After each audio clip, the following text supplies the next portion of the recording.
Again, for Okay. anybody just tuning in on Zoom, we're waiting for the webinar on YouTube, which apparently just went live. Okay, so we are now connected. Sorry for the All right. delay. So we'll get started.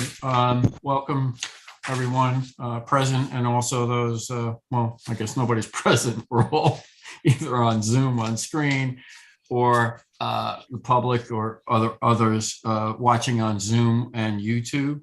Welcome to the April 7th, 2022 Planning Board meeting.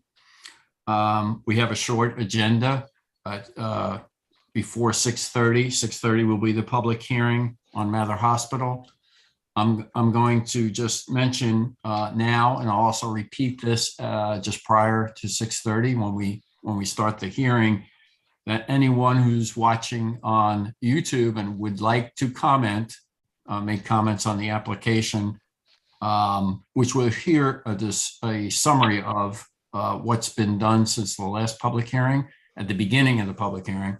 So if you'd like to comment and you haven't already commented, because we have a list of comment from the public, people not from agencies, we have a chart, and I'm going to read the names on that chart. So if you already made comments to us, either written or live on Zoom, please refrain from repeating the comments because we already have them. They're included in both the hearing transcript from the last time, and they will be again. The names will be in the hearing transcript from tonight.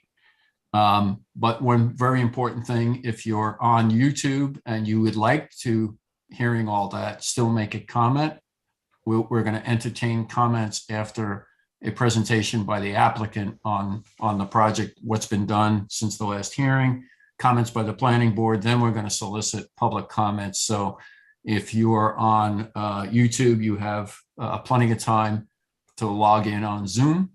The login information should be on the village website, correct? Yes, it's on The Zoom porchf.com. link. So use the Zoom link if you want to actually speak. And one by one, Lisa will let people into the from the waiting room into the meeting to make the comments. I'll go through the instructions on how the comments should be made. You need to address the board, not ask questions of the applicant directly. So that being said, the next planning board meeting is set for May 12th, and that will be a continuation of a discussion on Mather Hospital. It will be a regular meeting. Should we adjourn or should we conclude and close the hearing tonight? This is, again, a second session of the public hearing.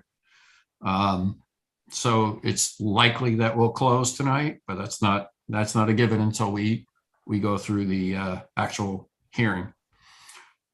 First item that we have, other than Mather Hospital on the pre-meeting here, the working meeting, is to approve the March 10th draft meeting minutes.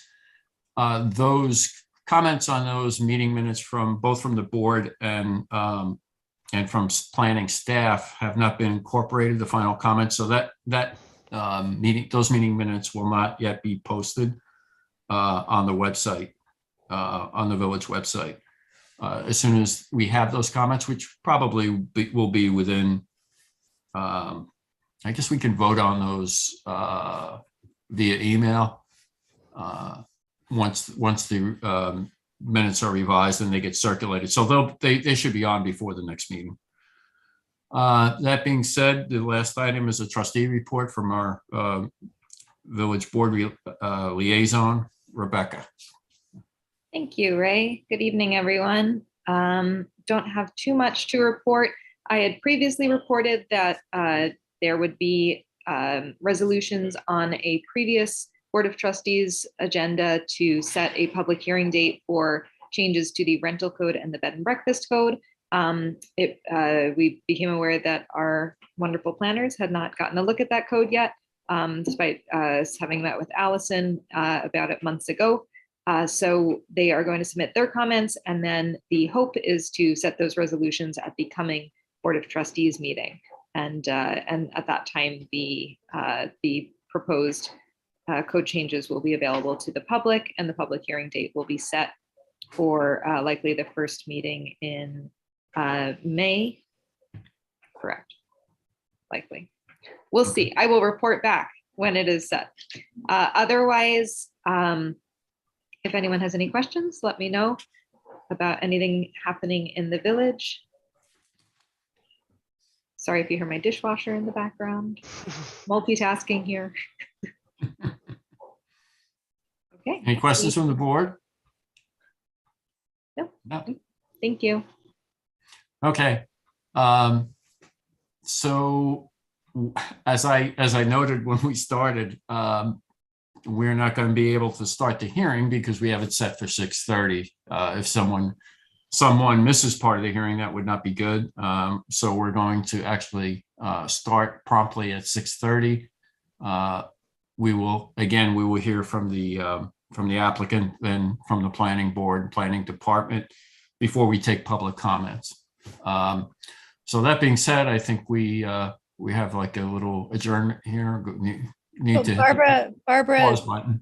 maybe Barbara, you want to talk about what? Yes, because we had, in the previous meeting, I had mentioned that the rendition of the emergency department showed these floor-to-ceiling windows. And my question was about the lighting from within. And then we received the comment from Fore Harbor Audubon Society asking that the building become bird-friendly. And one of the things that happens is if there are lights on in the building and the birds are migrating or even just get startled, they think they have a clear path through, hit the windows and have an impact. So my questions to Mather, first of all, I've seen several renditions of the western elevation. So I'd like to know which rendition is the accurate one. The other one is we spent a lot of time making sure that the parking lot is dark sky compliant, but the emergency department is a 24/7 operation. So the lights can be blazing at 3 a.m. So I'd like to, I had mentioned last month that there is lighting available where from the outside of the building, it looks dark, but when you enter the building, it's well lit. And I believe that it's called area lighting. That's the information I could find on the internet. Also, the Fore Harbor Audubon Society had said there are several things that they can do to the window to make them bird safe, such as the little decals, which I have on my windows. I've had a couple of impacts, or maybe tinted windows the way they're tinted on cars. So I am concerned about that because I'm also concerned about if the building is lit up the way I kind of anticipate it might be. There are residents who live across the street on Belterre Road where that would be quite obvious to them how bright it would be. So I'd like to get some, the first thing is I'd like to see which rendition I have seen in the past is accurate. And then I would like to know what you plan to do about the lighting inside the ED. Okay. Anyone else?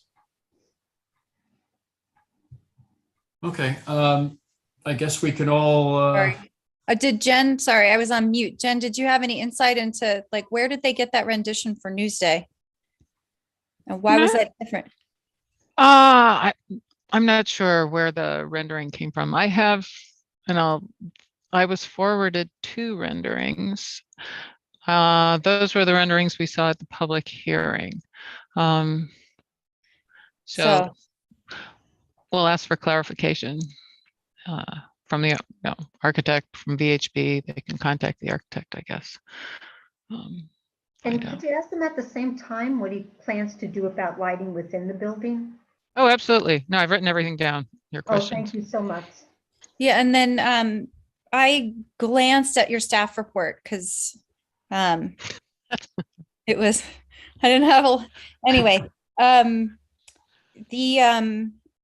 It looks like they're adding more. Are they going to show us a new landscaping plan then tonight?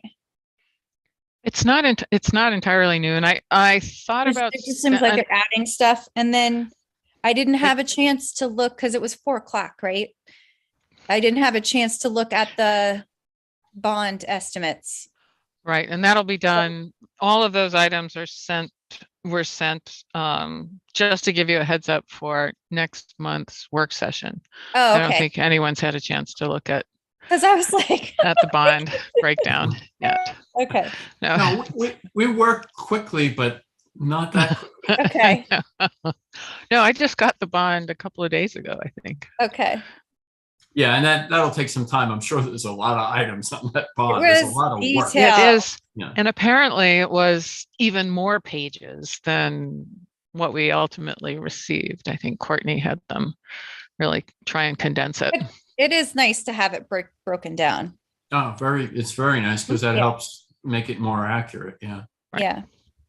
So it will not include the drainage mitigation to the recharge basin. That has yet to be determined and will be bonded separately. And that whole process you'll be part of. So Okay. All right. I think maybe we can just mute and stay on the screen, or just turn our cameras off. I can pop. Well, we're at where are we? 6. We have 10 minutes. 19. Yeah. So I mean, we can continue to talk. Did you want to talk about the ferry? Oh, Yeah, I didn't want to spend too much time on that, but just want to mention it. But yeah, just out of So- curiosity, which property across the street is it's it? the lighthouse building? Ekelin, where Ekelin Yeah, was? we're Mhm. going to- And its offices like upstairs? Or is it offices in that?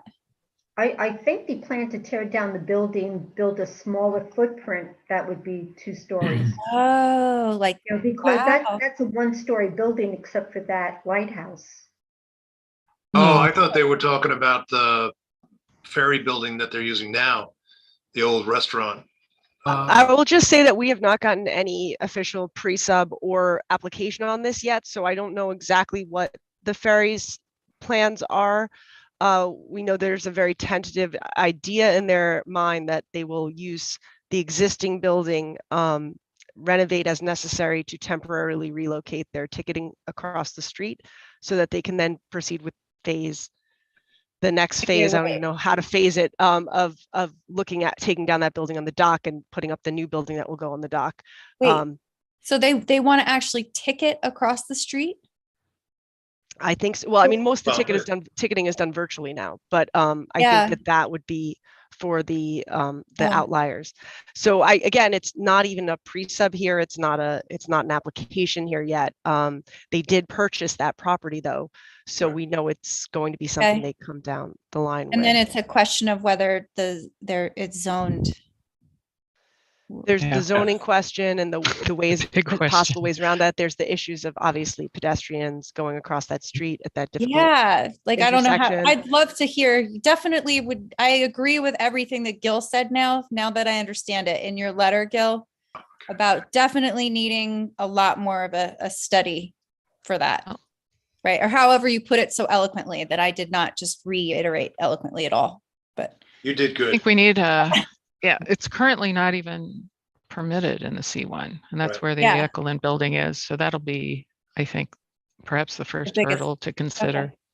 Yeah, and the question basically was asked, what traffic, do they need a traffic study because there's no additional traffic? And well, but then once yeah. you come in with an application to revise the site or incorporate another building that's off-site into is the it- operation, they is- need to look at any existing problems, and we all know there's problems on East Broadway, so they Yeah. need to address that.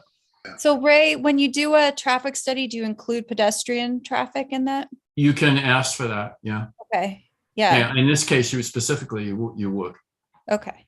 because that is a concern. Yeah, because I drive up and down that street. I Gotta think, watch out. I think we all do. It's a main- it's a We'll main We'll have them road. joking. specifically study just your impact so Just- that. Yeah, just Laura's impact. That'll I get know, you. you gotta watch out. Watch out. Yeah. Moderate to severe impact. Yeah. But this is why it's good that it's a resident board, because Yeah. all of us are affected in one way or another Yeah. by these things. Yeah, well, we have 5 crosswalks on that street, just between the blinking light and the red building. I think there's 5. 5, see, I didn't even realize that. Plus Yeah. the ones that I create as I dodge traffic going across. So there's a gazillion crosswalks, and then people are just going across the street anyway. Yeah. Yeah, Yeah. well, that's always the case. Shortest distance between 2 points, Yeah. straight line. I see Lorraine is joining us. Hi, Lorraine. Oh, Hello. Golden Gate in the background. Yes, that's the great background. Lovely. It's quite a commute. Yeah. Yeah.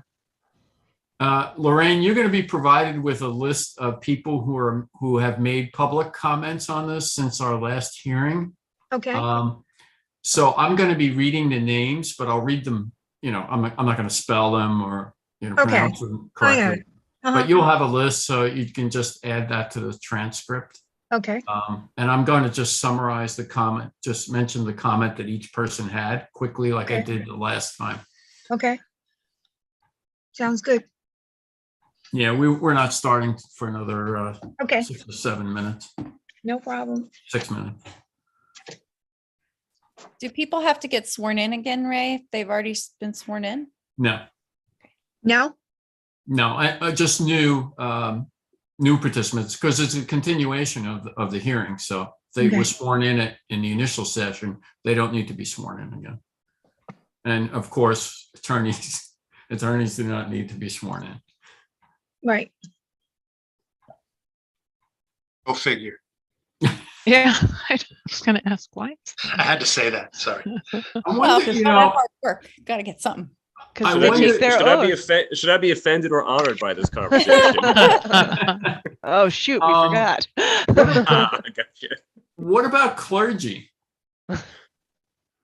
I'm not getting into that. That's too many. They that's have too to be hot. sworn in.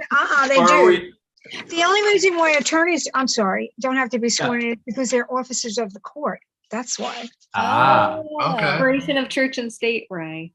I know, I was just going to say that. I contradicted myself. Oh my. That's funny.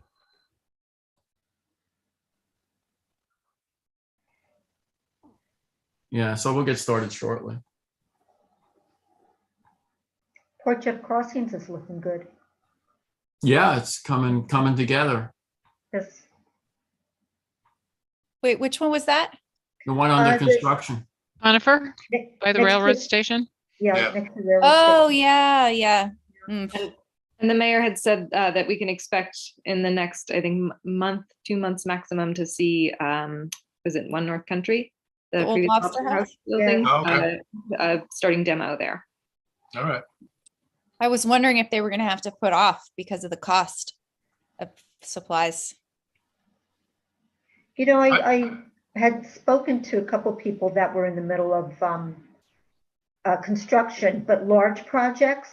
And the people doing large projects say that there isn't much of an impact because they had it pre-purchased. Oh, But like okay. residents doing their own work, the prices are, Mhm. skyrocketing. Same Yeah, I think contract. most public works projects are actually delayed to some degree because of metals and, certain materials, but for the most part, everything's moving ahead. I just, except the LIE, although that one's moving ahead too. I'm just being a wise ass. but that's kind of funny, isn't it? There's a play on words there, isn't there? Yes. I was just reading something yesterday, I think it was, that there's a lot of electrical parts for automobiles are made in wiring, I guess, wiring harnesses are made in the Ukraine. So Oh. that's going to be an impact. And the statement was made by, I guess it was an auto representative, that if there's one part missing in a car, they can't finish the car. Wow. So Yeah. you have to look for alternate sources, I guess, temporarily. I don't know. Not to mention fuel problems and other things. Yeah, and they were having problems with one of the metals that are needed for the chips that they took, platinum, I think it was, that the mines, at least last year, the mines were having trouble reaching agreement with the miners. So they stopped production, and that halted or slowed down automobile production. So, yeah. Okay. All said and done, I think we're sitting real lucky here, not being in a war zone, Yeah. even if construction and cars are delayed. Yep. Yeah. If that's our worst problem, we're okay. Yeah. And it's really good to hear that One North Country can get started. Yeah. That'll be nice. Is there any movement on the other side of Conifer? The rest of the block, is that moving forward still too? I guess that would have been a good thing to Trustee Report. Here's part two. So Conifer, they had submitted to the state for their approval, because it is workforce housing, and it was originally denied. They resubmitted and then have received approval. So they should be coming to, if they have not yet come to the planning and building department with a submission of sorts. Has that come past the desks there? It has. Allison and I reviewed 2 pre-submissions, I suppose. And a third one is coming Tuesday. And if it's ready for the planning board and I can get it reviewed in time, I guess that you'll see it in May. So we'll see. Okay. All right, we'll get started in a minute.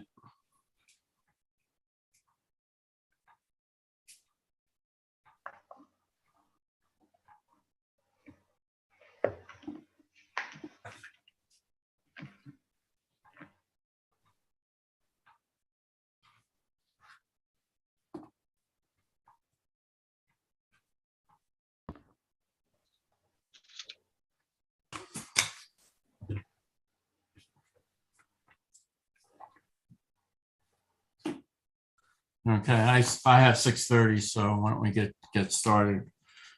Okay, welcome everyone watching on Zoom or on YouTube to the continuation of the public hearing for Mather Hospital. Normally, the person who reads the particulars about the application is out tonight, so I'll just refresh. It's Mather Hospital, 75 North Country Road, site plan amendment. Those of you who watched the first session of the hearing know a lot about it because there was a thorough discussion on a lot of aspects of the project. I think everybody knows Mather Hospital's on North Country Road. The zoning is professional office, and the property owner is Mather Northwell Hospital. Our contact on this project is Anthony Guardino. He's counsel and he works for Farrell Fritz. VHB is the consulting engineer on the project. And this description, the actual components of the project are the emergency department and surgical services expansion master plan. So we had initially started a public hearing on February 10th. There was some procedural regulations that prevented us from actually continuing that session of the hearing. So that was postponed. And we conducted a hearing on March 3rd was the first session. While I think, Lisa, you can start admitting the applicant and the applicant's representatives. I know there's a whole group probably tonight who are going to be on as well. While you're doing that, I'll just mention to the public, there is the opportunity for public comment. However, if you've already made public comment at the last session or prior to the last session by written comment, we read off the names of people who had commented in writing to the village as of February 23rd. So we read that list at the March 3rd meeting.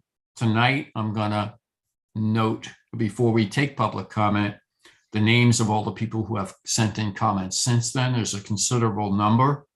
The names of those people and basically I'm going to just talk about the primary elements or primary comment that they made. We haven't categorized. We're going to post a list actually on the screen, so that you'll be able to see that. So when we take public comment tonight, we're asking for anyone who has not commented or wants to say something that's completely different from what they've said before. Because again, your comments have already been recorded. They're in the official transcript of the public hearing, which will be, again, a transcript will be made tonight as well. So the important thing, if you'd like to comment, and I'm just going to say this one more time, I've said it at the work session prior to this public hearing resumption. If you're watching on YouTube, you need to log out and log in again on Zoom. The link for that Zoom session to get onto Zoom to make a comment is posted on the village website. Lisa will be admitting people from the waiting room one by one. If there are any additional comments or any new people who would like to comment, or again, people who have commented but are totally on a totally different path in terms of making new comments or things of that nature. The procedure for the hearing will be to hear from the applicant first, to describe what's been done since the last work session, last session of the hearing, I'm sorry, as we continue this hearing. Then the planning department will talk about outstanding issues that still need to be resolved, or other issues that remain to be covered in going forward in this process with the plans that have actually been developed. Then the board will ask questions as well after that, and then we'll turn to public comment. So just this last acknowledgement that if you would like to make a public comment and you have not previously made one, you can log in on Zoom to do that. We will not be able to admit people on YouTube into the room. It's just not a thing that can be done. So that being said, anyone who is speaking tonight needs to be sworn in unless you're an attorney or were already sworn in at the previous session. Anyone who comments and comes on tonight with a new comment, a new person, needs to be sworn in by the stenographer, who will ask you to visually raise your hand and attest that you're going to speak the truth. But also you need to give your name and your address. And, it's important to specify if you're a village resident, of course, since the project is in the village. That's important to say the town you're representing as well, or the hamlet. I think If I I've may, covered all- Ray, can I just clarify with Anthony Gordino, who else from the Mather team I should be bringing in? Courtney Riley, Andrew Kelly, and Dan Winkleman. and Dan Winkleman, please. Okay, thank you. Thank you. Okay, we'll wait for them to be admitted, and then Anthony, you're the quarterback, right? Yes. Okay, you'll start us off. Okay, great. Thank you. Let's wait for I'm sorry, Dan- also Dan to come Bill in. Walpert as well, the architect. Yes. Okay. Okay. Sorry, yes. Sorry, Bill.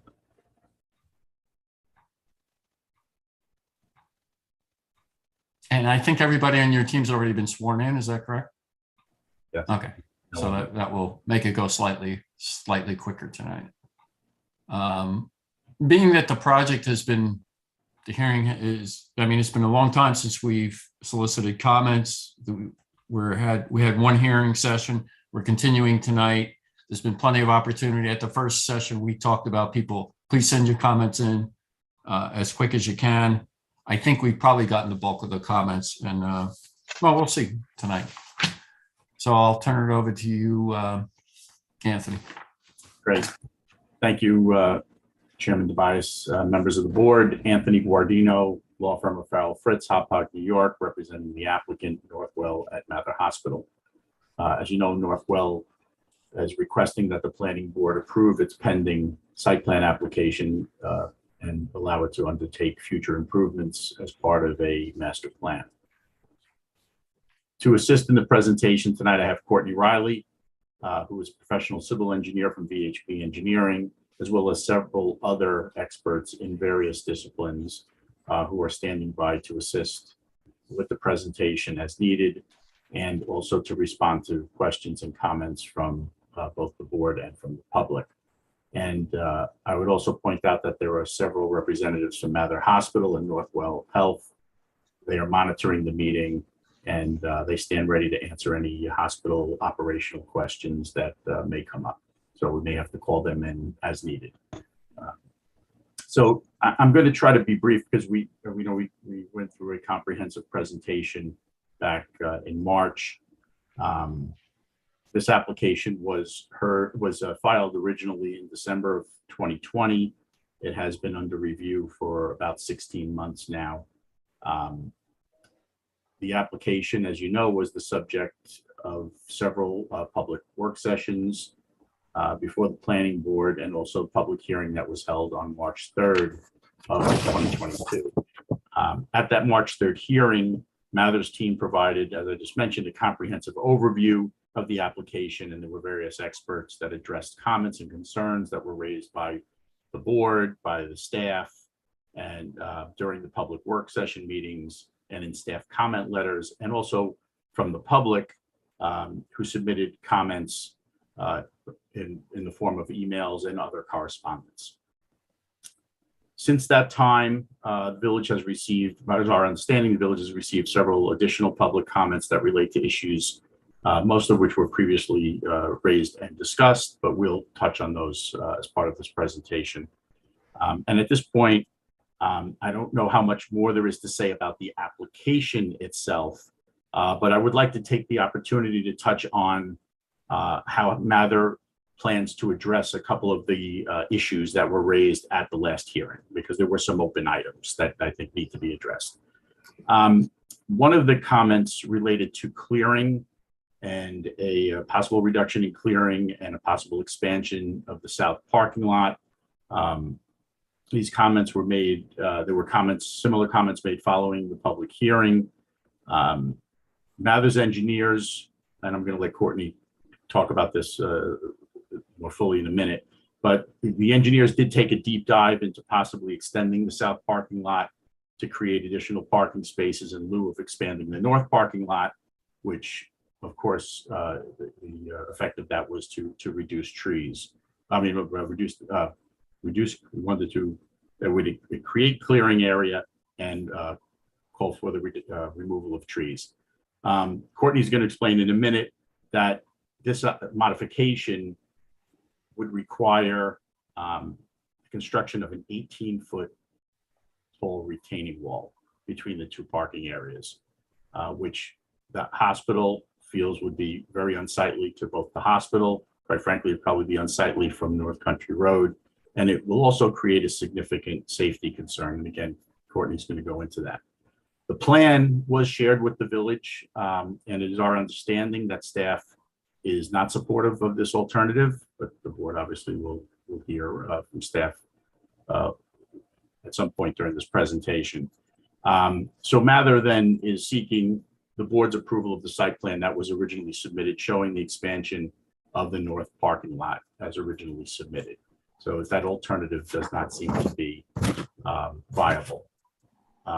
However, to offset the removal of trees in the north parking area, Mather did submit a new plan that shows additional tree plantings on the site, and these additional trees include American hornbeam, sweet gum, flowering dogwood, serviceberry, and columnar pin oaks.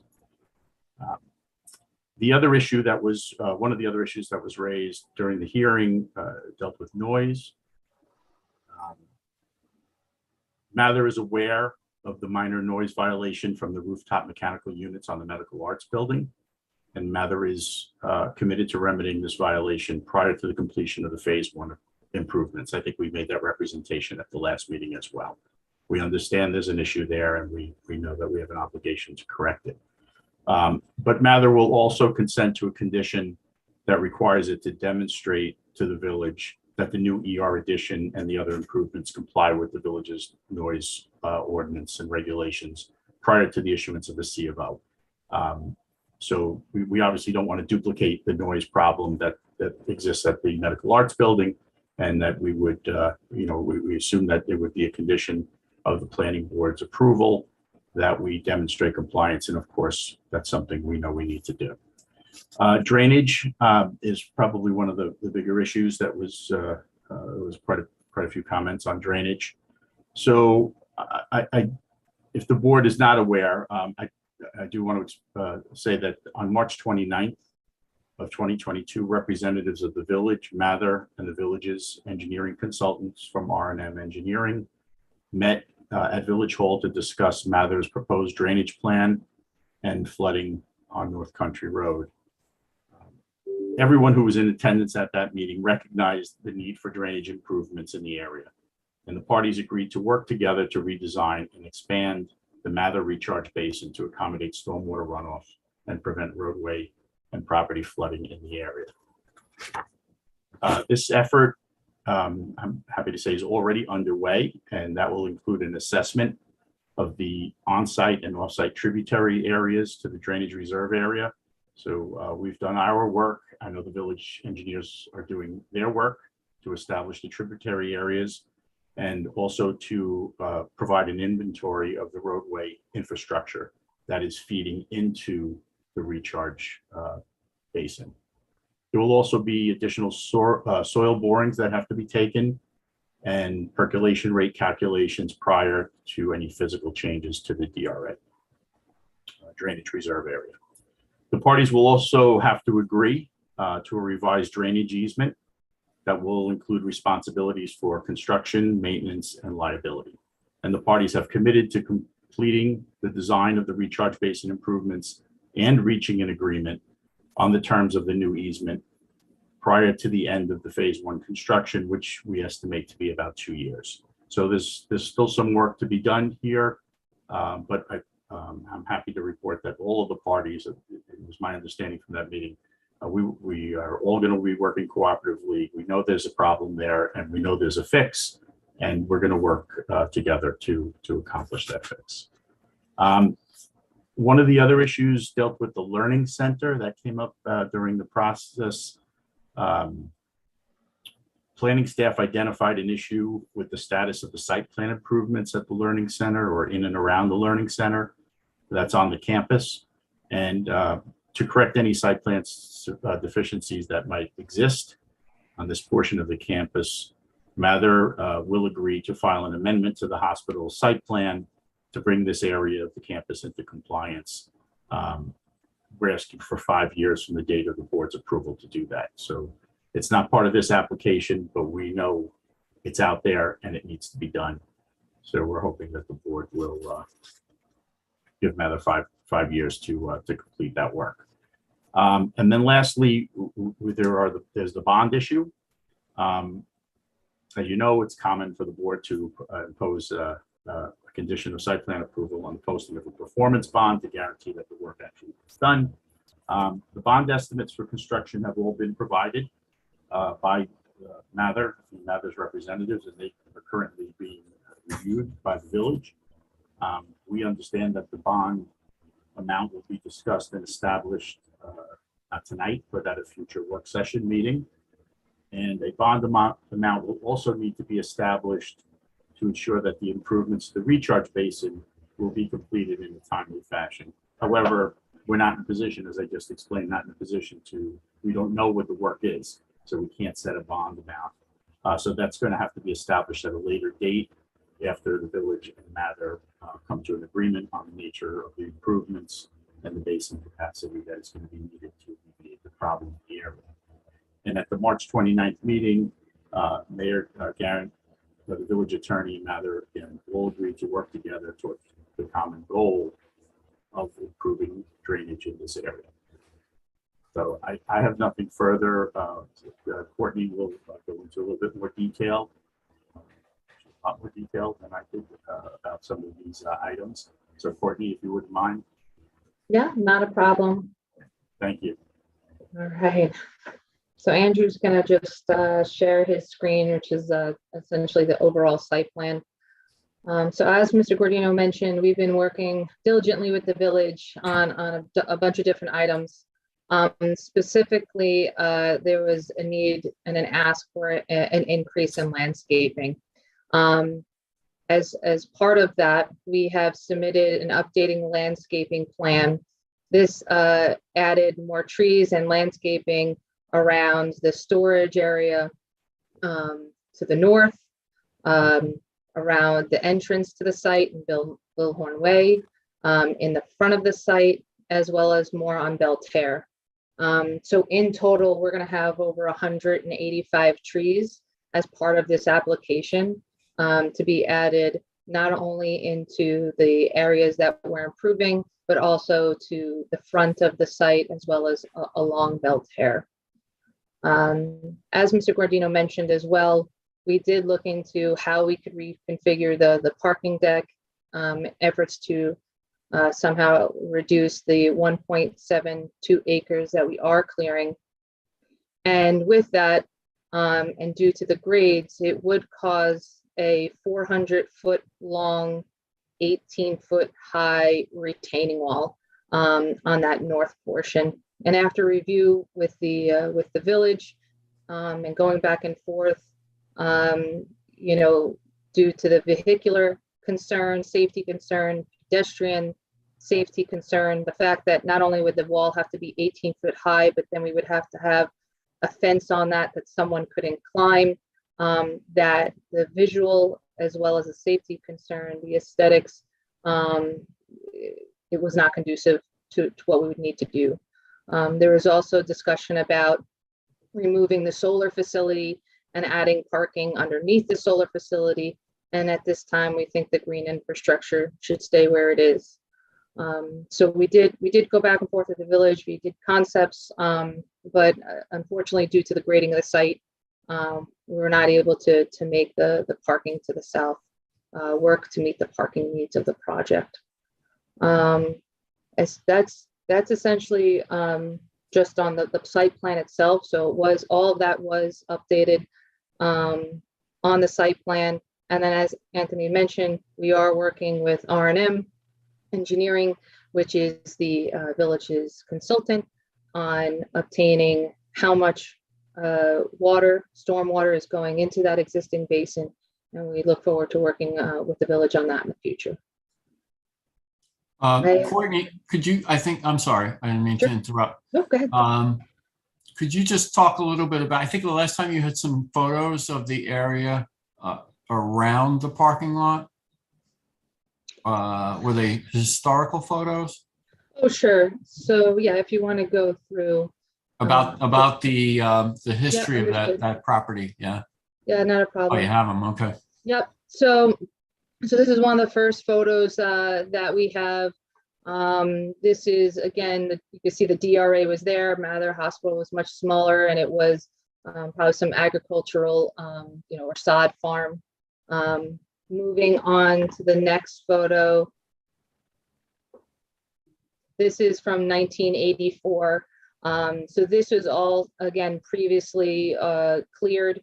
The entire area, you could actually even see it squared out from where it is today. And we've overlaid, what our proposed plans are. Mm-hmm. And then currently today, moving on to the next, this is essentially some of the invasive species that has grown back.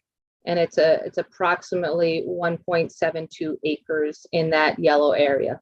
So all the area in blue is all of the existing vegetation that is to remain. Only the area in the yellow, which was previously cleared and now has grown back, will be cleared. Do you have any idea of approximately how many, roughly, in that area, how many trees there were? I mean, is it densely populated with trees now, or do you not have a breakdown of that area? I don't have a tree count specifically in that area, but as I mentioned, we're adding almost 200 trees to the site, 185 trees. That's not including any of the, the grasses or the shrubs or the perennials, or, that's just straight trees. Right. Okay.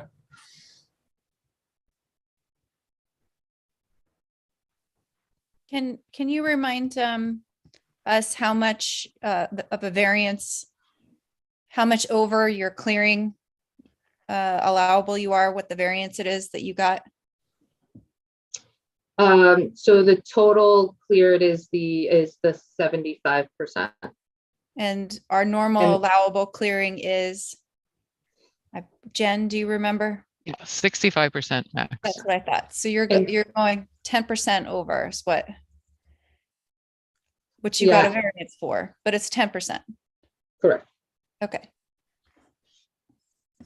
Hey, Courtney, I don't know if you have it. I remember somewhere in the previous discussions, there was a plan that showed the path, the existing path that a number of residents were concerned about, and now most of it is off the property, and a small portion is actually on the property. Because that's something you have, or you could bring up. Yeah, sure.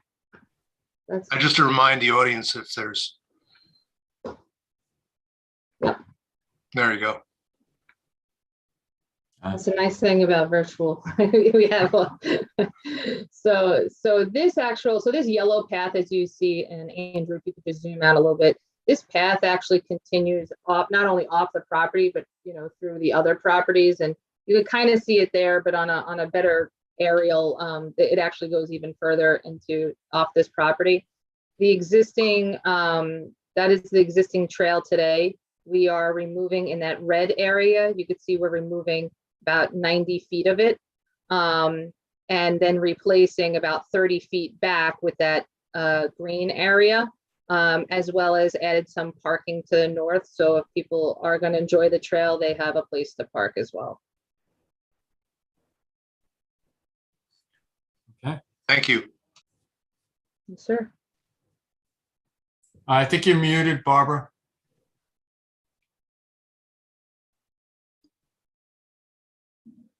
Okay, so I would like to know if permission was obtained for this trail on other people's property. Assuming that people are going to be walking through it and they're not on Mather's property where it goes on to the adjacent property. So I'm actually going to ask, can we add Wayne Schatz from Mather Hospital? He can go into a little bit more of the detail of the trail. As he, if you could bring him in, I think what he'll talk about the fact is that, Mather has allowed people to be on their property to enjoy this trail. And while we're trying to limit it, we do need the area for the expansion of the hospital. So we'll just wait for Wayne to get on. Good evening. Can you hear me? Yeah. So I think the trail was. Wayne, I think you've been sworn in already, correct? That is correct. Thank you, Ray. So I think the fact that the trail was not all on our property was just an error and oversight. But do the owners of the property where the trail is on, do you have no objections to that? No, so just to be clear, again, this yellow portion that's on Mather's property. Mather has not, created any other trails on someone else's property. I think what happens is that as people frequent the trail, that they go off into others. So I think there's been misnomers about the trail being longer than it actually is. What's there is, what Mather has allowed. But what I was saying is that there are kind of other paths as you go in there where people have created their own, not Mather Hospital. I understand now. Okay. And Courtney, we had talked last time about the entrance to the north parking lot coming off of Belterre Road. And when you go down that entrance, you're looking directly at the emergency room department. And there's a curb cut there. I'm sorry. And we had talked about Evergreen Plantings, because there originally grasses were going to go there, but it was the type of grass that was either going to die off during the winter, or one of the websites encouraged it being cut back. And I was wondering if you were able to come up with anything that would be evergreen for the winter. Yeah, so there's about a 5-foot difference there. There's a retaining wall, as you'll see it, if you could just kind of scroll over, yeah. So there's a 5-foot difference from where you enter in to where then the building actually is.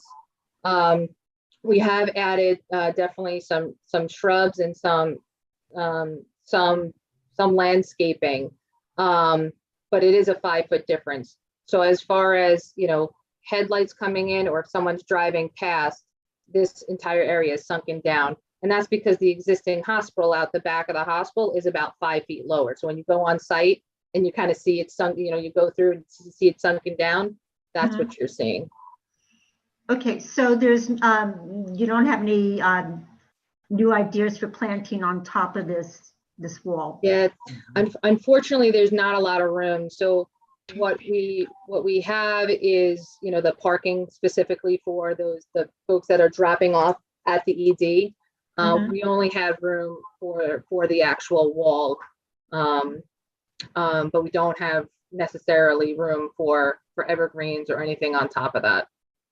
Are you going to continue with the grasses that were on the last plan? Yes.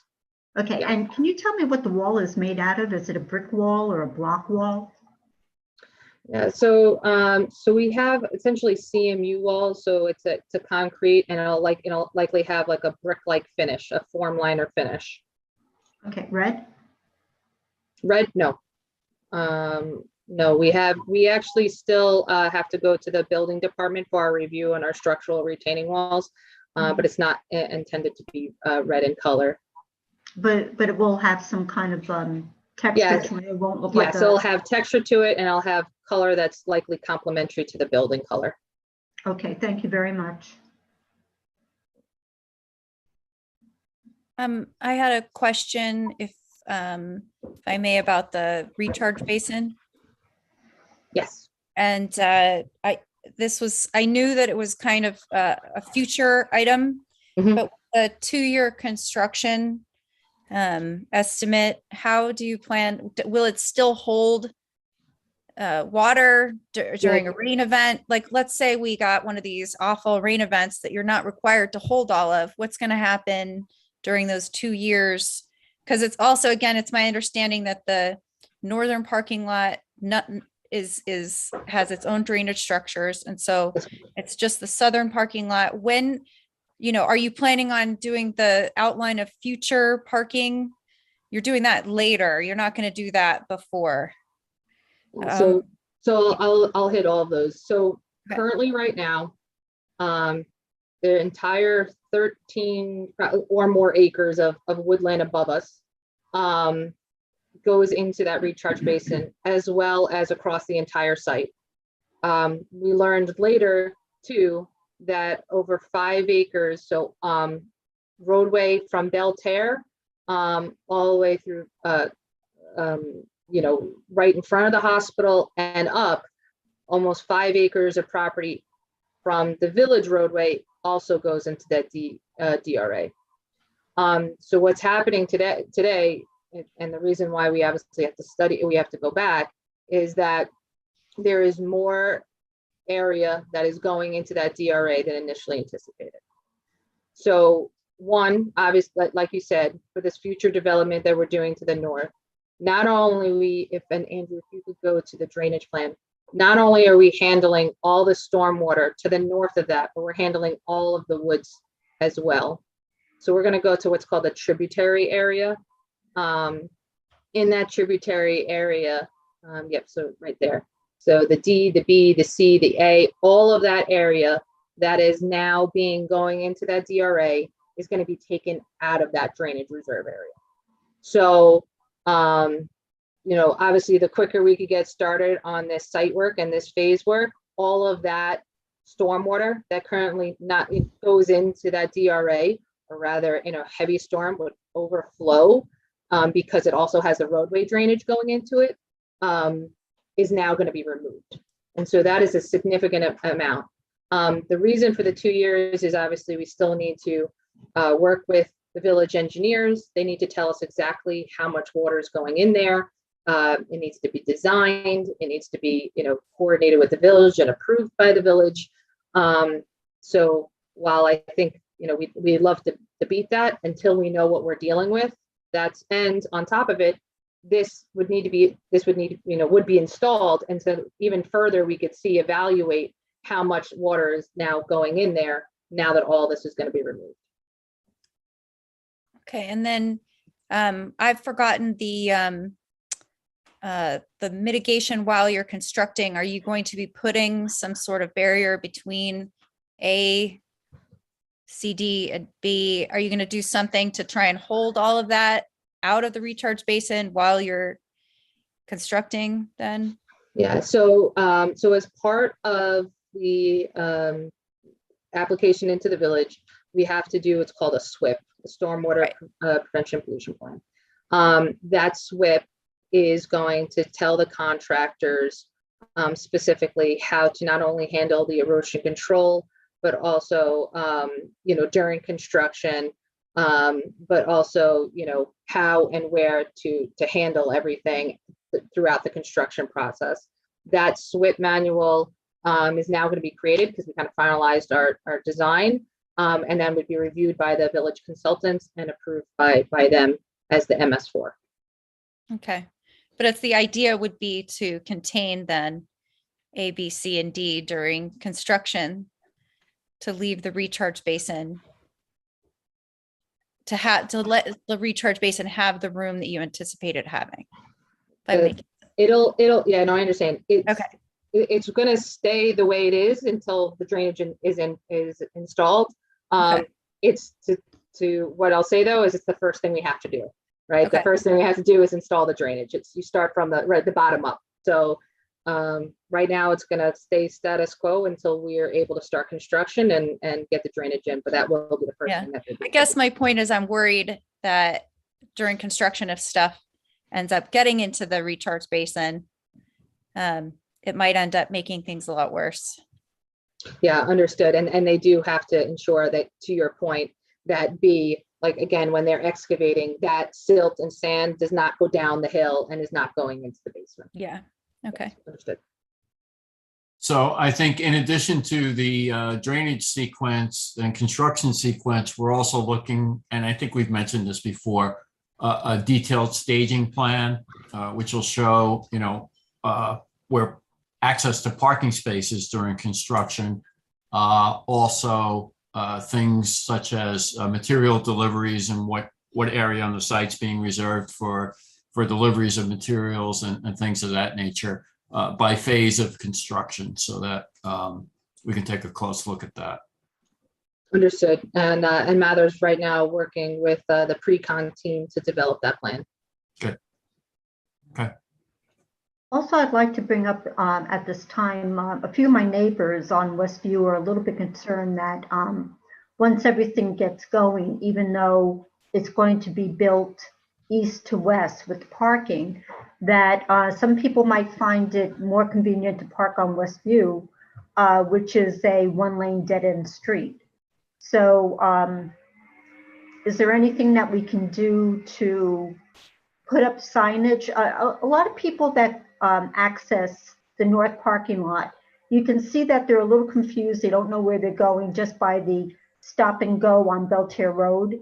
And are you planning any additional signage on North Country and Belterre Road to say this is where the parking spaces are located at this time? So on campus, to the chairman's point, we're going to have specifically, again, where people can and can't park. It's not anticipated right now to have anything off-site, but if I'm sure we'd be willing to work with the village if that becomes a concern, or if we need to add any signage to the roadways to ensure that people aren't parking on residential streets. Good, because I witnessed a couple of people today, they just didn't know where they were going, and they were making turns on Westview. One woman turned around by driving up on the neighbor's lawn. So, if we can avoid that in the future, it'd be greatly appreciated. Yeah, absolutely. Yeah, we'll have additional wayfinding signs, certainly internal to the site, to make sure that people are in the right location when different phases are under construction. And we're certainly willing to work with the village if someone comes off site. Thank you. Okay. I don't know. Anthony, you have anybody else want to say anything on any other issue? No, I don't believe so. I think we're done. Okay. Like I said, we're happy to answer any questions. Okay, is this a good time to bring up about the confusion of what the building actually looks like? Because I've seen a couple of renditions and they're not the same. Sure. Yeah. So I did hear you at the pre-work session. So this is the rendering that was brought up at the public hearing last time. And it's the same rendering that was given to Newsday. So if we want, I could even kind of do a side by side for you, but it is the same view that Newsday had. So we only have one rendering. Maybe you were thinking of like the flat elevations. Somewhere along the line, and I have a picture of it on my phone that I can't. I was snapping pictures off the meeting where there was, glass on the northern side that looked like it was top to bottom of the side of the building, which is not in this one right now. Okay. And the other thing that I'm looking at is that curb cut, which is not accurate about the wall that's going to be there, but yeah, I would agree. You had explained that. But on, if you can make the drawing a little bit larger. Yeah, sure. So just to show you, these are the two. It's the same rendering from Newsday and what we showed. Mm-hmm. But yeah, let's just go.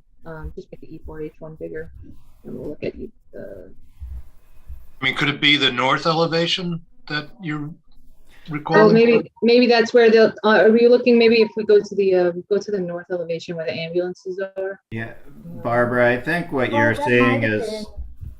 Yes, Barbara, I think what you're seeing is the elevation on the north. The north side is the side that has the ambulance entrance. Okay. So go ahead. I was just going to say, these renderings don't show a very good angle showing that wall. So you may be thinking about the flat elevations that you were seeing. Excuse me, William, were you sworn in previously? I was on the previous hearing. I'm sorry, I don't remember everyone that was sworn in. Thank you. No, that's okay. Thanks, Ray. Okay, this might be the elevation that I'm thinking of. And I'm looking at the glass, and I had mentioned during the work session that I'm very concerned about how we're making the parking lot dark sky compliant. But what do we, since the emergency room is a 24/7 operation, what are we doing to stop the spillage of light from the building into the parking lot? And also there was a letter from the Fort Harbor Audubon Society that is very concerned about having a bird compliant building, which I totally agree with. And at night, if there's lights on in the building, the possibility of bird strikes is greater. Sure. Well, I can easily address some of those concerns. The one thing that's hard to see in this rendering, and I will say, when we do these, we try to be as realistic as we can, but obviously we don't get all of the design details and elements. So one thing that we are employing is a film on the waiting room glass, so that the primary glass that you're seeing here, the space that you're looking through and into is the waiting room. So both for privacy and of course to help with light and birds, we do have a window film that we're applying to that glass. So that's certainly going to help address bird strikes. The other thing that you really can't pick up in this rendering, but we are using Spandrel Glass at the top upper edge, which is essentially a glass pane, and then the inner light, or the second pane of glass, has an opacifier on it. So there won't be light spilling out from the top half of this taller window. The other thing to mention too is just with the canopies, we are using fritted glass on those, which is also going to help to reduce the reflection that the primary glass or window glass will have. So these are all elements to help address bird strikes, light coming out of the building or too much light going into the building, as well as addressing patient privacy. Okay, thank you very much. Certainly. William, on the canopies, you called it fretted glass Yes. Yep. with an F. Yes. Okay. FRITTED. Got it. And there's several patterns. We haven't made a selection yet, but they're typically either dots or stripes. Okay, cool. Thank you. Certainly. Just a question on noise from emergency vehicle sirens. What's the procedure in general? I know you have different ambulance companies coming to the hospital on an emergency basis. It seems to me that the sirens are used basically to clear an intersection if the driver sees vehicles in the way, and they go with the lights with no sirens typically as they're traveling up a roadway. Because we do have an emergency department that's being shifted to the north side of the building, so there's additional residents who could be affected by noise. So if I'm driving up, say I'm coming east on North Country Road, I make a left onto Belterre Road, and I'm in an emergency vehicle. I may have to use my siren at that intersection to make sure it's clear and everybody's stopping. As I go up Belterre Road, do I turn my siren back on at all, or I pretty much go with the lights unless there's somebody in the way and they need to get clear of an intersection or things of that nature? Yeah, I'll speak. I may be out of turn, but I'm not an EMT, but typically they are trained to. You want to drive as much without your sirens on as possible. So they would only use the sirens as necessary coming up. And certainly with Belterre getting that close to the hospital, I would anticipate that more times than not, you're just going to have lights and no siren. And as a reminder, we, again, on that signal, we put preemptive measures in there. So there's no need for the sirens on to get through that intersection specifically for that reason. So that's to even mitigate noise further away from the hospital and from those residents nearby. Right, and that's the system that the town of Brookhaven installed. It's an extension of that system. What it does is it turns all the approaches to the intersection red, and the one with the ambulance on it gets a green with an arrow to turn left if that's what they're doing. Yep. Very, very effective. So I could see that essentially reducing maybe the need for a siren at that main intersection with the new system. Exactly, and that's part of this project as well. Right. Here's just a general question. I was just thinking about this the other day. We know we have traffic congestion here. The peak period in the afternoon, 3 o'clock, or shortly thereafter, causes traffic to back up on Belterre Road, heading down Belterre toward North Country Road. Has anyone thought about speaking to? I don't know for sure. Is St. Charles on the same basic shift change schedule as Mather? Is there a possibility of the two hospitals discussing that and maybe one of them offsetting, or are there union issues associated with that? I mean, just a general question. I don't know if anybody knows the answer to that, but thought it's worthwhile asking. Many years ago, when St. Charles put up their extension in the front, and there was a traffic study on that, that question did come up. Can St. Charles stagger their shifts versus Mather? And the reply at that time was they already are staggered. So I don't know if there's anything more that can be done. But that actually came up when St. Charles did their extension.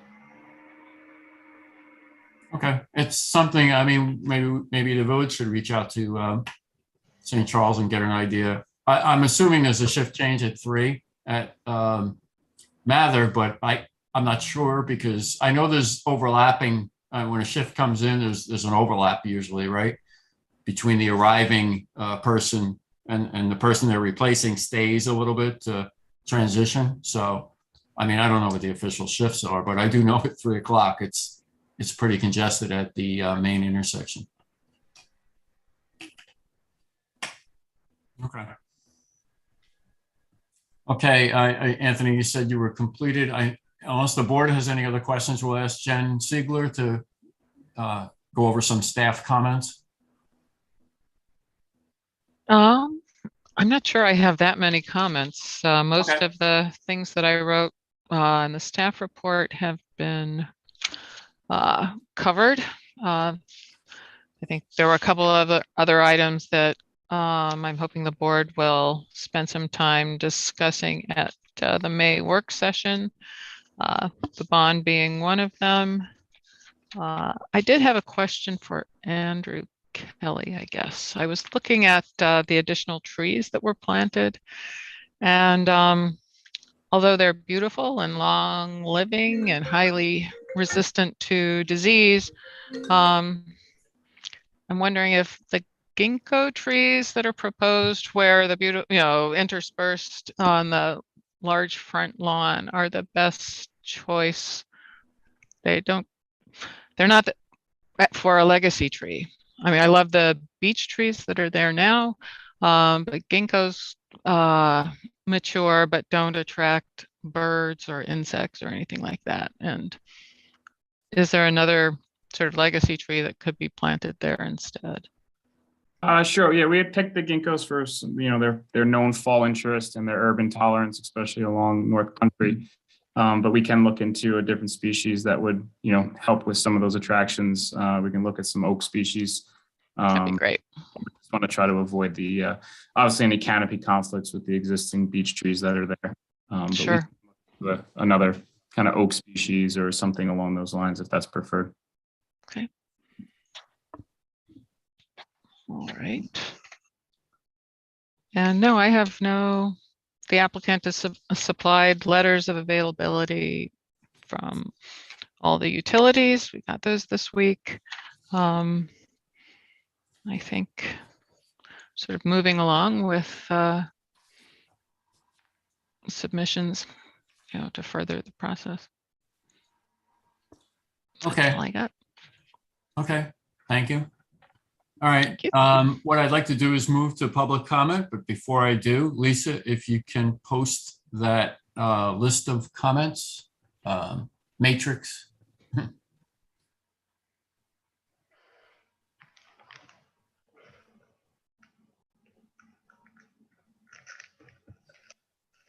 We'll put that up on the screen so the viewers can see it. And while we're doing that, just a reminder, if you're not on this list as having made previous comments that were recorded both in the telecast and also by the stenographer, which is part of the official record, and you want to weigh in on something, weigh in if you haven't weighed in before, or weigh in on a completely different topic than you've already brought up, you're welcome to do that. But to do that, you need to be logged in on Zoom. And to do that, you need to go onto the village website and get the link and then get off YouTube, because we won't be able to take comments from YouTube at the meeting. So what I'd like to do at the top here, highlighted in yellow, Lisa, if you just scroll down a bit to where the dividing line is in yellow, and the comments we've discussed previously at the last hearing were comments that came in through February 24th. Those are the ones that are not highlighted here. The comments that have come in since then up until April 3rd are summarized at the top. If you go back to the top of the list, and the stenographer is going to get a copy of this so that the names of the people who are making these comments are recorded. So across the top, we've got the date, the name of the person, whether or not they're a village resident. Sometimes we don't know because the address isn't provided. Other times people have given their village address, which is great. So we know they are village residents. Main comments are divided into 7 different categories. There are others that are noted in the other column on the right-hand side. Basically, reduce the clearing on the project into the vegetated area. Some comments on keeping the walking trail. Other comments on noise, either from increased helicopters or parking noise, traffic on the site. A general comment about increased traffic in the area because of the proposed project. Some people have said, rather than clearing or rather than doing other things, consider or construct a parking garage. So we've indicated those. So we had a couple of comments, I think, on increased light pollution. Nothing new on that. They were made earlier. Off-site flooding. We have had a decent number of comments on off-site flooding. So what I'm going to do is just read the people here and just mention quickly what they've commented on.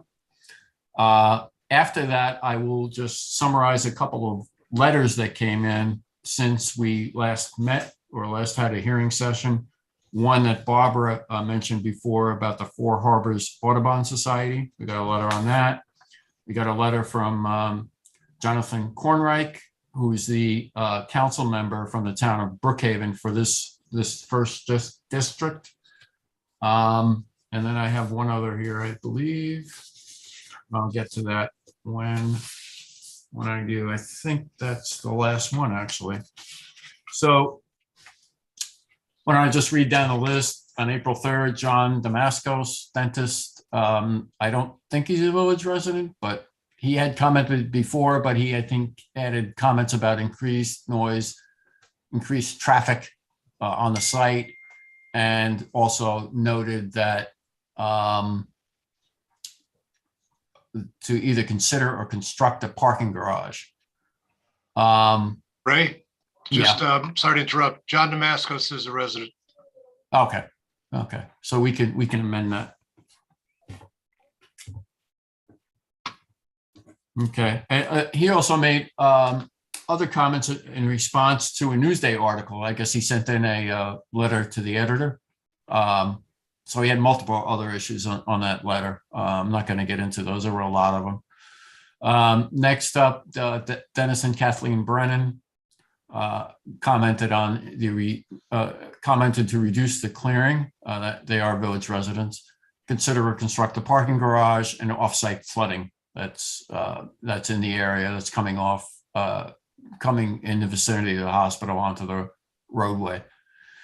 Then we had a petition on March 17th with 14 different village resident signatures that were all about reducing the clearing area.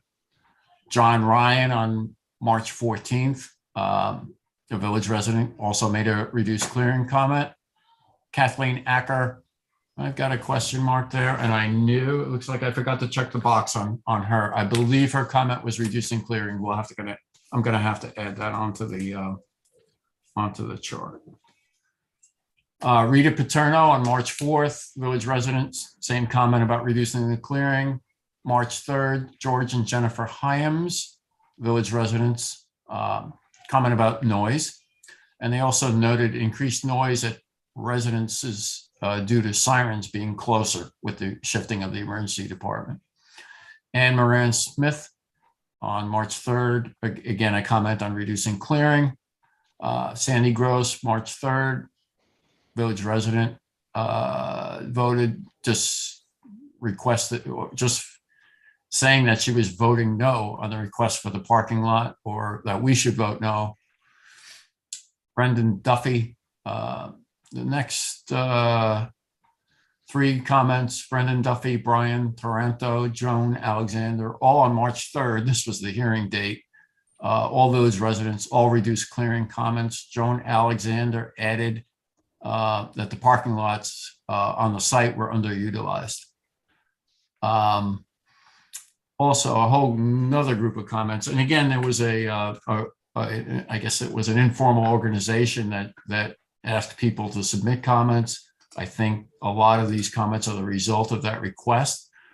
So we have Alice Marchuka, and I apologize if I pronounce your name wrong if you're watching, Marissa Clements, Jackie Mooney, Naomi Rosenthal, Lynn Savino, Vanessa Taranto, Justin Kuhn, Krista Manata, Brenda Batter, Stacy Eagle, Lise Poulos, if you could scroll down a bit, unless I just don't, okay. Stafford, I just have a name Stafford on that one. All commented on March 3rd, all except that last person, which looks like there's a checkbox missing on that one too. All commented on reducing the clearing. In addition, we had some other comments about increased traffic. 3 people commented about consider or construct a parking garage. And there was 1 comment about offsite flooding. If we go to March 1st, that was Kravitz was the commenter. I don't know if I have a first name on that. Village resident, again, reduced clearing. Cynthia Kravitz and Peter Borboom also made the same comment on February 28th, reduced clearing. Maria commented, I don't know if that's a village resident, about reducing the clearing. And Dr. Susan Berg, also a village resident, commented on reducing clearing and also consider or construct a parking garage. The last 2 newer comments on February 27th, Janice Milicic and Priscilla Dunn. I'm not sure if they are village residents, again, reduced clearing, and also both commented on offsite flooding. So that summarizes the comments we received in writing. Also, if anyone made comments at the hearing, those were recorded in the transcript. So if you spoke, came on in Zoom and made a comment, that was also recorded. I mentioned a letter from Jonathan Kornreich, just to highlight a couple of his issues. He was concerned about the clearing to provide an area for additional parking spaces. Also mentioned the flooding in the area as an ongoing issue for residents and businesses in Port Jefferson. And he also did mention a tiered parking structure that wouldn't occupy as much land as a mitigation measure for the clearing.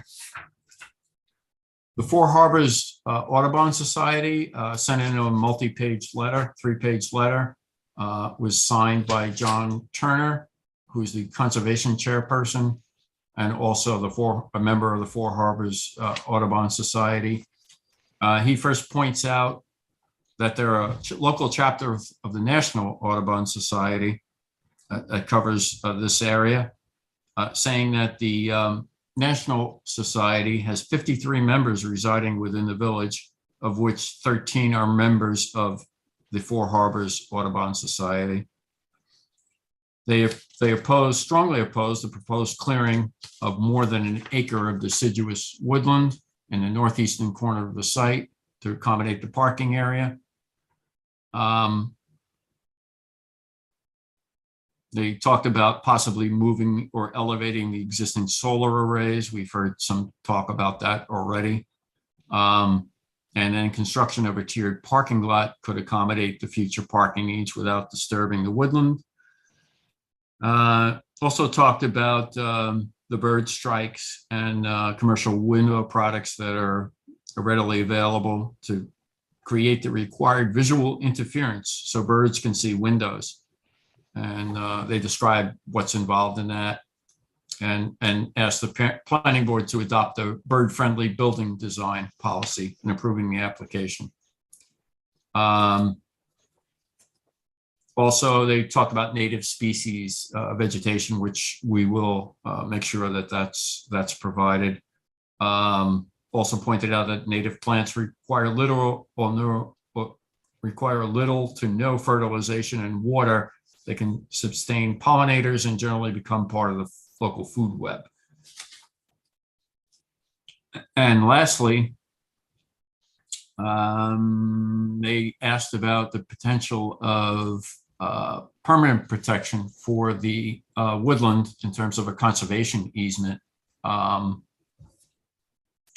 ensure that they remain undisturbed. And they mentioned the trail. They urged Northwell to open the trail for broader public use by village residents. So that summarizes their multi-page letter. I believe that's the last written comment, other than comments we've had from agencies weighing in. And I think I mentioned most of those the last time. At this point, I'd like to go to the additional public comment session.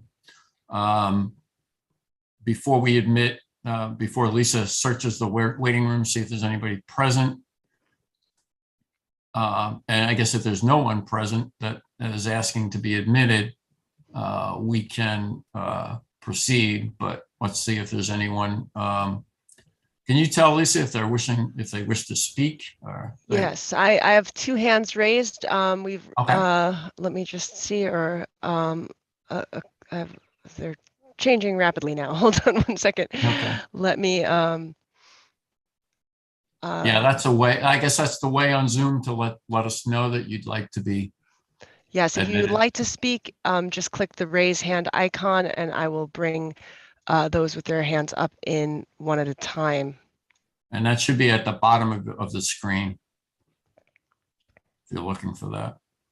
Okay, I believe we have Amal Karzai joining us right now. I know Okay. Amal has made comment previously.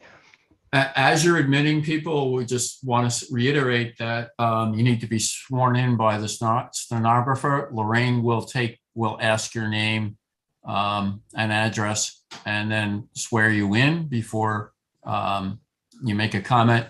Please address the planning board. If you have a question that can be answered by the applicant, we will relay that to the applicant to answer, but the question should be addressed to the board. And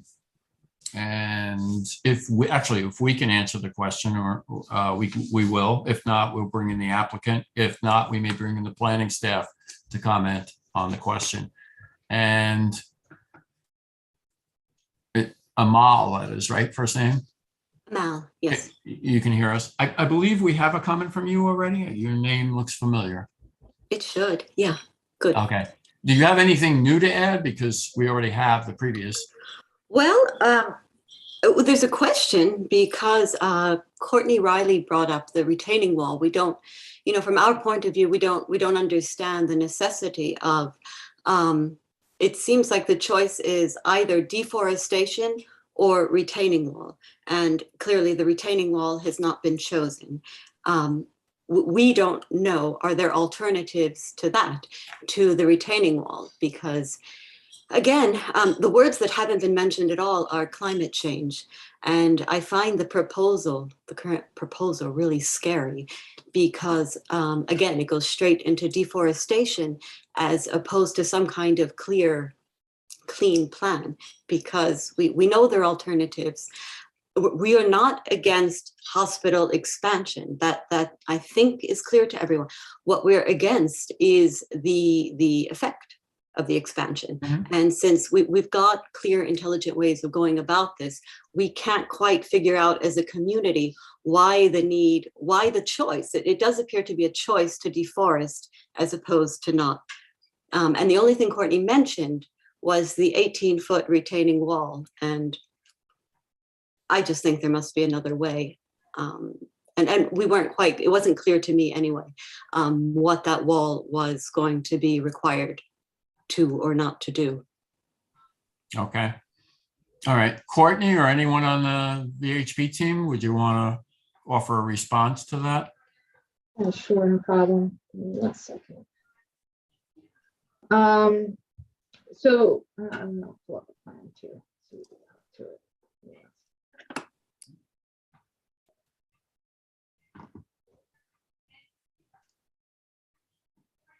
Can you see my screen? Yeah. So the grade change between the lower parking lot and the northern parking lot is about 18 feet. So in order to accommodate, so here's the emergency department over here. So in order to accommodate the parking that's being lost by the building expansion, we would have to either go further north into the residences, use this small amount area here, or try to use this area here. So we're using as much as we can and we are grading this area out. We have 2 retaining walls, about 5.5 to 6 feet high. And so it's to handle the grade change. The question was to ask if we could further expand this area and use more of this area. So we're using some of it, but to use more of it. And that's where the 18 feet comes from. In efforts to add the parking in order to expand the ED, we did not want to go further closer to the residences. And that's why we did the expansion towards the west and are only using this area. Okay. All right. Are we okay, allowed, are we permitted back and forth? I mean, because it's again.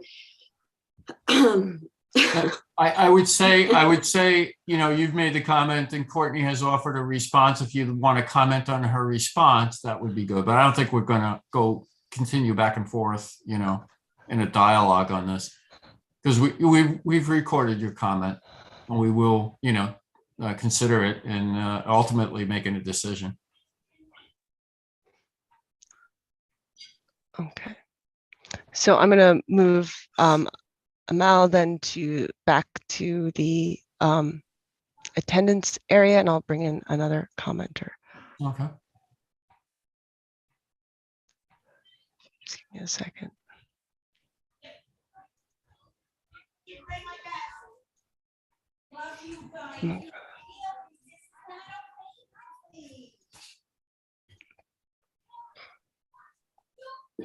I'm promoting somebody else to panelist. They're labeled as East West Integrated Wellness, so I don't know who it is. This is Anna Khristianova. I reside at 102 Hawthorne Street in Port Jefferson, and I have not been sworn in. Okay.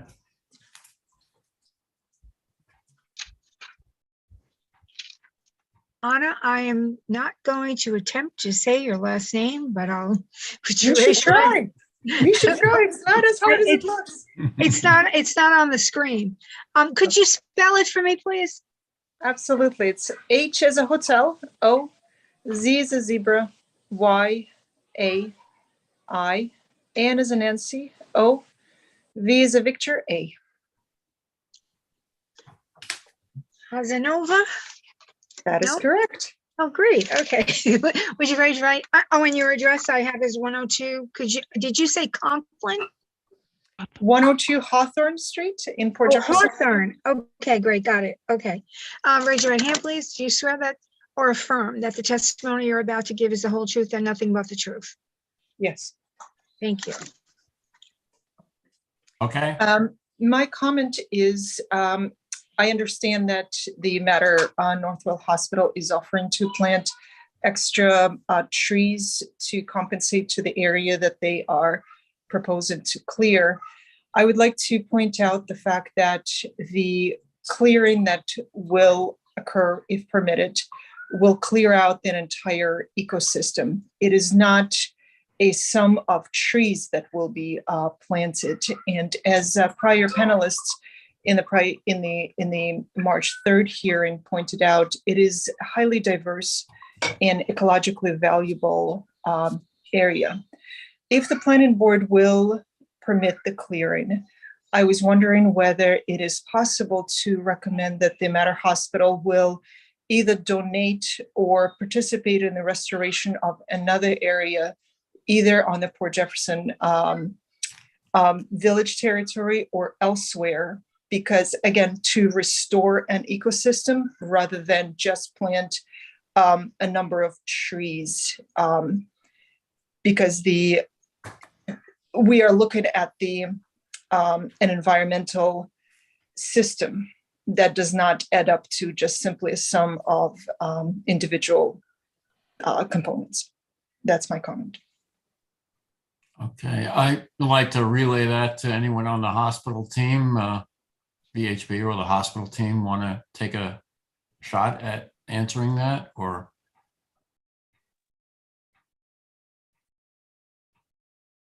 Well, we'd have to talk to the hospital with respect to whether or not they would. It's not something I'm going to be able to right this second. Okay, and it sounds like it would be on property you don't own. Correct. So, yeah. That might be a little complicated. Okay, so that would be might be a would be a hindrance of what you could do. For example, currently Port Jefferson is considering a restoration of a 6-acre park to restore it to a more original ecosystem, and something like that would, if it would not replace the loss that will be imposed onto the system. However, some remediation or reparation, if you wish, could be made. Obviously, I would take that to my client, but I would point out that there's still a significant number of trees that are remaining in that area. This is a relatively small portion that we need to be clear to expand the parking lot. And it's a significant forest just to the north. So I don't know how. It is the cut. It's a death by 1,000 small cuts, because the more you take away at the edges from a whole ecosystem, it disturbs the entire natural habitat, and that is part of a problem that the hospital has already, in a number of occasions, have taken away that. And then it is not just the hospital's problem. There are other developments that have been permitted years ago that also take out additional clearing. So we end up, it appears that it's not much of what hospital is trying to take away in order to make for the parking lot, but the overall sum of that development ends up effectively destroying the ecosystem to the level where it becomes unsustainable on its own. That's something we'll take under consideration and talk to the applicant about. Right. Okay. Thank you for your comment.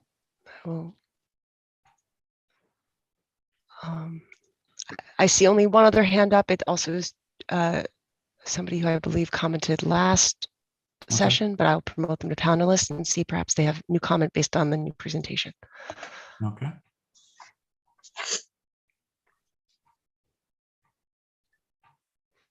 Dunya, you should now be part of our meeting. Hi, can you hear me all right? Yes, we can. Have you commented previously? I commented in the last meeting, correct? Okay, have something new to ask a question about, or? Yes. Okay. Danya, hold it. Could you, what is your last name, and could you spell it? Of course. Last name is Karzai, spelled K as in kite, A-R-Z-A-I. Thank you. And Danya, are you a village resident? Because I see I have a question mark next to you. Okay, thank you.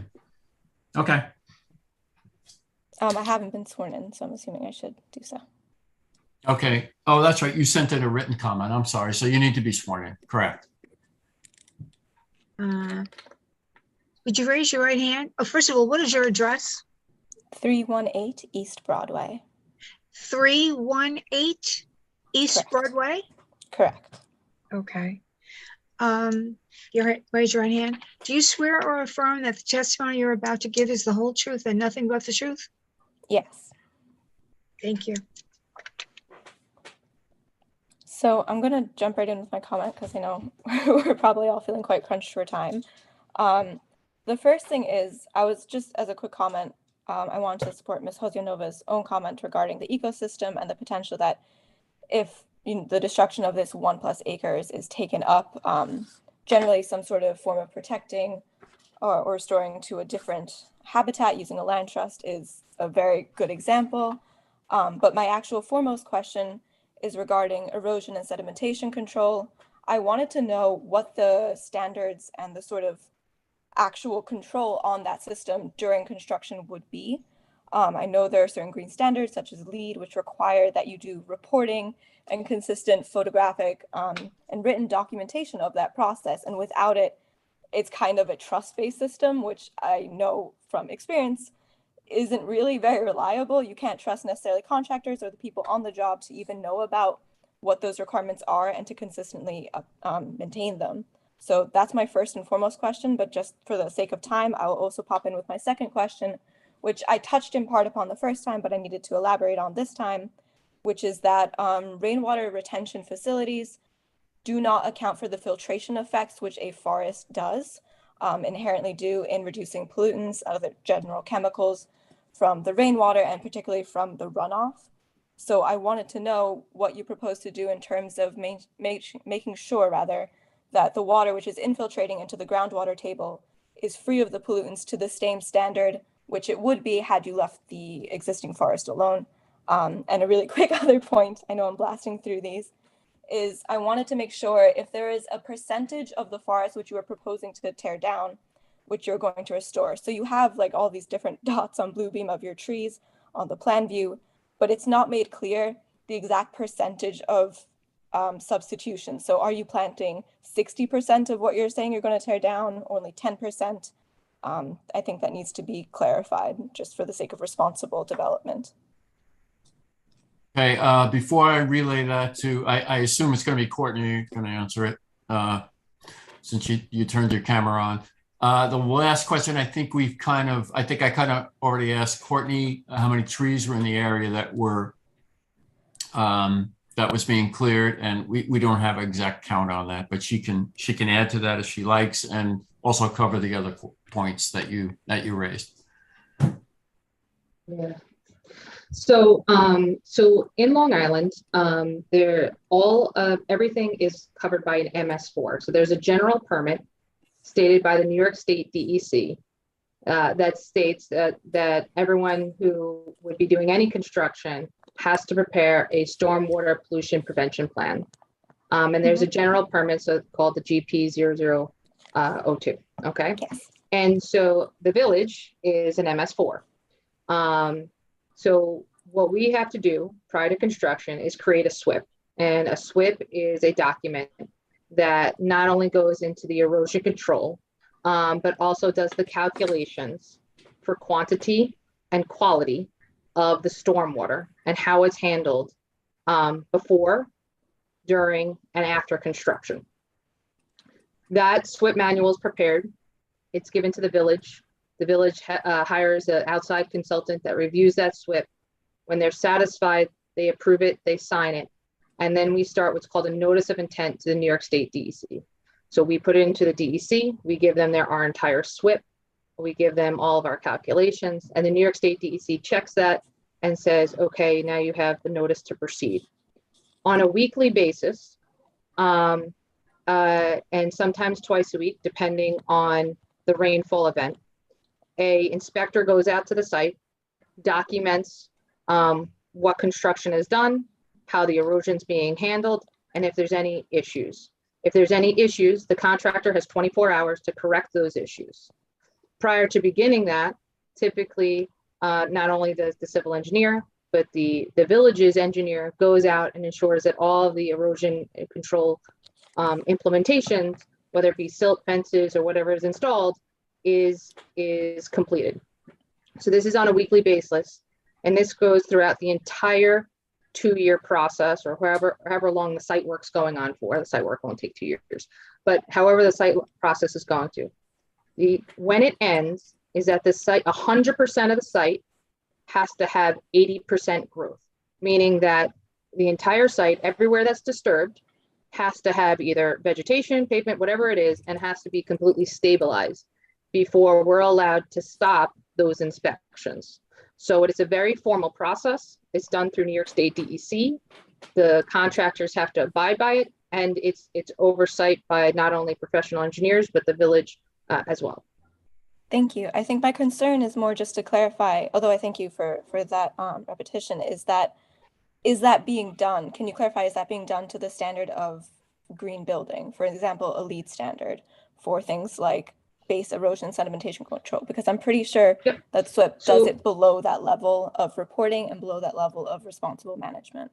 Yeah. So for the sustainable credits, specifically the prerequisite of a SWIP, that's actually the prerequisite of a LEED, is to that standard. So but it it's is just the to same the standard of the prerequisite, not the credit itself, as it were. So as part of the SWIP, as mentioned before, there's quantity and quality of that water.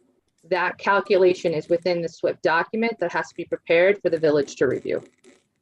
Okay, but that's to the level of a LEED, for example, LEED prerequisite, not the actual attainment of the equivalent credit. Correct. Okay, so it is below. Thank you. It's not below, it'd be the prerequisite. Well, right, but that's sort of like the base requirement, and then there's the additional level of certification, which the SWIP would not meet necessarily. Thank you. Okay. All right, thank you. Anybody else in the waiting room there, Lisa? With a hand up? At this time, no. So if anyone else has a comment that they would like to make, something that has not yet been discussed or brought to the board's attention, please use the raise hand icon and I will promote you to panelist.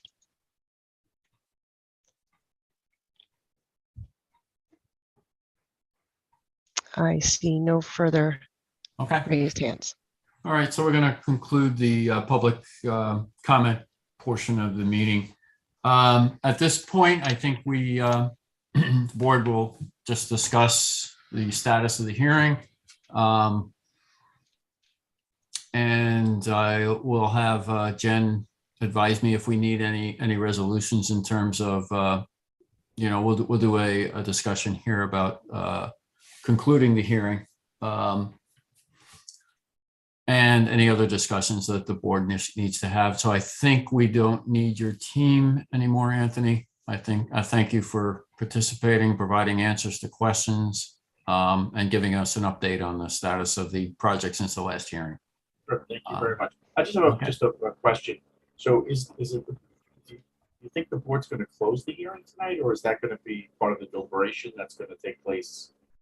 We're going to do that right now in terms of discussing what we should do. Yeah. Oh, okay. So we can monitor, but we just. Yeah, correct. Exactly. You'll be able to see us. Yeah, we're going to. Oh, okay. Thank you. We're not shutting off the Zoom. The Zoom viewing. It's killing me. We're not zooming out. Okay. Thank you. All right. Thanks so much. All right. Okay. Thanks, everyone. We really appreciate it. Made a lot of progress here. Thank you. Okay. Thank yeah, you. There's been a lot of discussion. It's been, and there will be a lot more too. So. Yeah. Okay. Okay. Thank you. All right. Good night. Good night.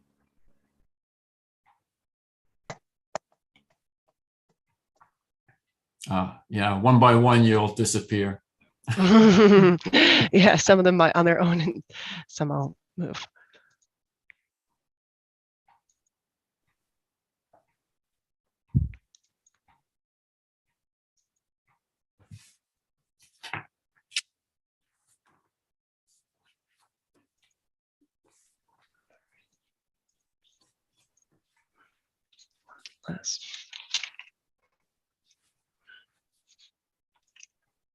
Anthony must have us jammed. You can't get rid of him. And there he goes. Yeah, it's the list keeps like changing magic. in order, which makes it hard to find the people. Yeah. Okay. Board discussion on closing the hearing. And Jen, do we, if we decide to do that, do we need any other votes tonight? Nope. I Nope. think that would be the only motion from the board if you choose to close it. I think there were a number of good questions. The applicant has agreed to consider them. The board can consider them and it can be discussed in work session. Yeah, and shame on me, before we do that, Richard Harris has been available off camera, but he's been monitoring and has been able to jump in on any legal questions throughout this meeting. I just forgot to mention that he's here since Allison LaPointe has left the village. We'll be seeing Richard at meetings, essentially taking the place of Allison in that regard in terms of legal matters. Board discussion, I mean. Yeah, if we close the hearing tonight, then our clock starts ticking, right? Go ahead, Jen. I know you're going to say something about this, so. The 62-day clock for a decision does start, but unlike, say, a subdivision where you're sort of held to make a decision, the planning board and the applicant can mutually agree to extend it if there are unresolved points, that need to be resolved for a decision. So I don't think it's a hard and fast calendar. Yeah. Well, the Newsday article indicated that they want to start as soon as possible. Like it sounded like within a matter of months. Yeah, I know that's good luck to that, but yeah, I wouldn't take credence in that. I mean, we have a lot of discussion to do, and the applicant has indicated they are not disagreeable with extending the 62-day period if need be. Within the public comments, there were a lot of things that were brought up that I'd really like to delve in further. The one about donating money to make up for the ecosystem of the trees that are coming down. I thought that was very interesting and kind of brings in Lee Rosner's point of we have this very large entity in the village that doesn't contribute to the tax base, nor even though they're in the bid district, does not contribute to the bid. Right. And I thought, well, gee, isn't that a great way for them to contribute? Right. And I did want to bring that up. I mean, it's on the staff report to discuss at work session. It's sort of out of my wheelhouse, but that might be sort of something that Richard Harris has some experience with, just how one goes about introducing the prospect of payment in lieu of taxes to the Board of Trustees to consider. And if that is the vehicle, can you put a note on that these taxes will be used for, or does that just go into the general fund? Right, Barbara, because I don't know that since this applicant, usually when we ask for money for public improvement, it's because the applicant doesn't have, it's like an apartment building that doesn't have enough activity space, or I can't think of the right word. The parkland fee. Parkland fee. Thank right, you. A recreation fee. Right. I can't stand that words don't come out. They're in there, but won't. It gets better. So I don't know that. Yeah, Rich, thank you. I'll jump in with regard to pilots. That's something that can be discussed at work session, of course, being brought to the village board as well. I don't think that's something that would hold up the closing of the public hearing, because we've already gotten that comment that started this conversation in the first place. So that shouldn't affect your decision of what you're going to do here this evening. Right. I mean, the idea of the public hearing is to get public comment, and I don't know that extending the public hearing will actually get any more comment or any other varied comment. And I want to say, Ray, thank you so much for putting together that sheet, the spreadsheet with all of those comments, so that we can really see what the majority of the comments were. So thank you, Ray. You're welcome. I just, as a trustee, had a question about the payment in lieu of taxes. Is that an ongoing sort of the property is brought into the pilot and therefore, in perpetuity, annually, biannually, whatever it is, they are paying this payment in lieu of taxes? Or is that a one-time payment, sort of like if Northwell was to make a donation of either, in kind or monetarily towards, some kind of ecological reparation? Rebecca, I'll have to look into that, see how it can be structured. Great, thank you. Welcome. If we close the public hearing tonight, is written comment still acceptable, or that's it? Where any public comment is? Typically, when we close, we do allow a minimal comment period time for written comments to come in. And that's usually about 10 days, I believe, 10-day minimum. So I think we can certainly allow that. And, you know, we're still on the hearing, you know, we can state that that people should email them in. And that was to Cindy Suarez address, I believe. Was that was C Suarez, SUAREZ @portjeff.com, correct? And then Correct. Yeah, and then we review those at our We can review, if we close, we can review it at the work session on the 12th. Was that May 12th? And then we can still discuss with. And I can forward them to you as they come in as well, and, so that you know. Yeah, but we need to cut that off. And I think what you said, Laura, we're not probably going to see anything significantly different than what we've already heard. And I think we have a really large sample of. Yeah. I mean, this is the most comments that we've had since the apartments downtown. Right. I was just thinking of that. We had a public And hearing. so, We had it in the high school auditorium, wasn't it? Yeah, and I definitely look forward to discussing with the applicant more in terms of these public comments. We're going to have a continuing road ahead. Till we get to a resolution of things. But there were some good responses provided by the applicant's team tonight to some of the comments.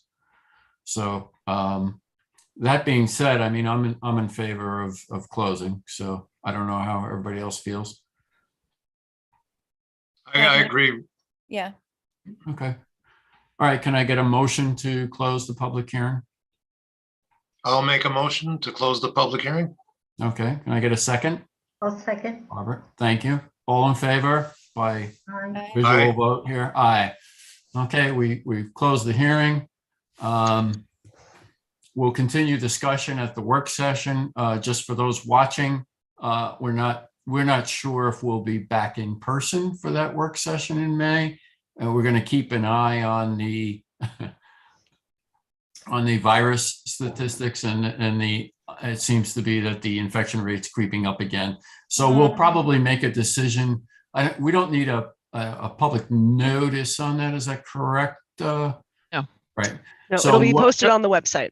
Yeah, I think we can post, I mean, probably 10 days before that date, like May 2nd's a good day. I don't know what day of the week that is, but that's a good day to you decide whether or not we're going to be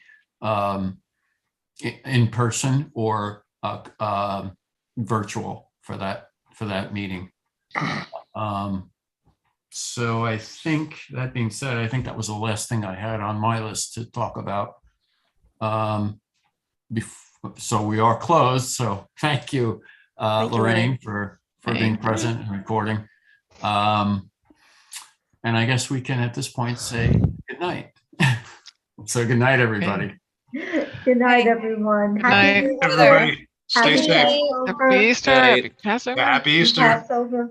Yeah. Yeah. Happy And see you Passover. next month. Yes. Good night. Bye. Bye.